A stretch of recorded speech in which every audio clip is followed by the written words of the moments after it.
Hey everybody, this is TotalGamerJunkie. I want to welcome you all back to my channel. So I want to apologize for not uploading videos for a while. There's been some personal drama going on in my life for the past few days and I have to deal with that. So I'll be taking a bit of a break for a while. Maybe until the end of the month or towards the end of the month I'll come back. But I felt this video was too important to make to wait until the month goes by.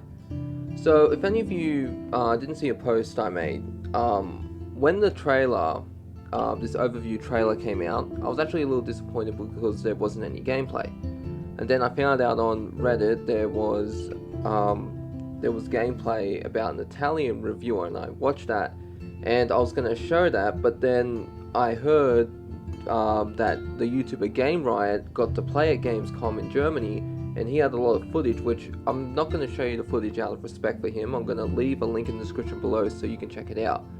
But I wanted to discuss this theory and what this could mean for the plot.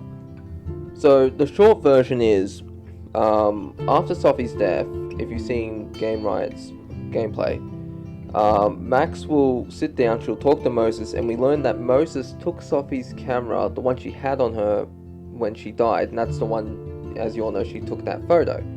Now the point of the game is Max has to we actually see her use her powers to shift between two timelines in order to get access to the camera. And towards the end of Game Riot's gameplay, we see Max go up a set of stairs, and that's it ends there. But if you take a look at the Powers Unveiled trailer, there's a scene where Max is looking at the photograph of her, Sophie and Moses, and she starts getting these headaches, reminiscent of when she was having visions of the storm. And it's at this moment I think one of two things is going to happen. Now the first is Max may involuntarily travel back through time. Now if you remember in Life is Strange 1, Max could travel back in time using photographs. And I made a video on this a while ago, how it was pointed out to me, I'll leave a link to that video in the description below as well, that when you take a look at this footage in the live stream with Max, you'll see the photo when it's her, Sophie and Moses. When the picture's taken, you'll see Max's nose is bleeding, but in the 18-minute gameplay trailer, her nose isn't bleeding. The only time we ever see Max's nose bleed in the past is in episode 5 when she travels to back to the day when she took her selfie in Jefferson's classroom, because she traveled back into the past in the dark rooms. She used one of the photos Jefferson took of her, and then she used her own photo to travel back to the first day, literally the start of the game. And then we see her nose bleed because, as she quotes, the past within the past. Am I pushing myself too hard? So could this be something very similar?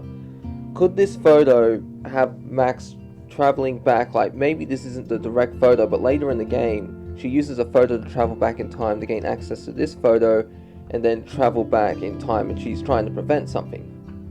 Like, well, prevent Sophie's death, but she's gonna try and do it in a way, because it's confusing, you know. It's clear that Max doesn't have her ability to rewind time, so could it be that instead of rewinding time, she can get photographs now? Because Max's powers, even though they're reality-based, they're quite similar to her time-based powers.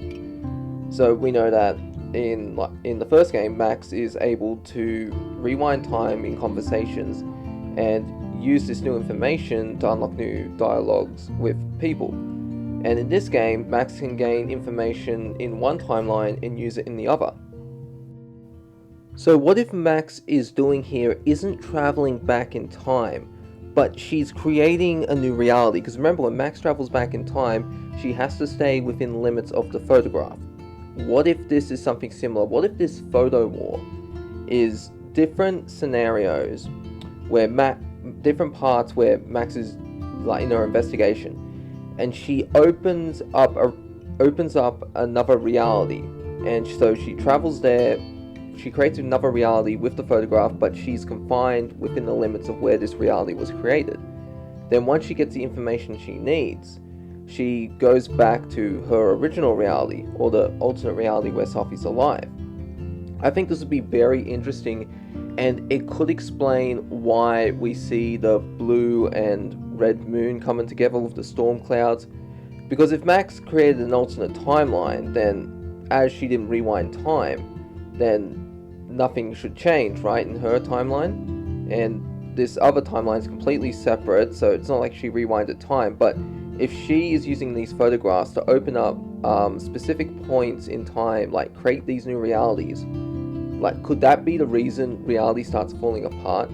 Could that be the reason why the detective ends up seeing himself, like an alternate version of himself?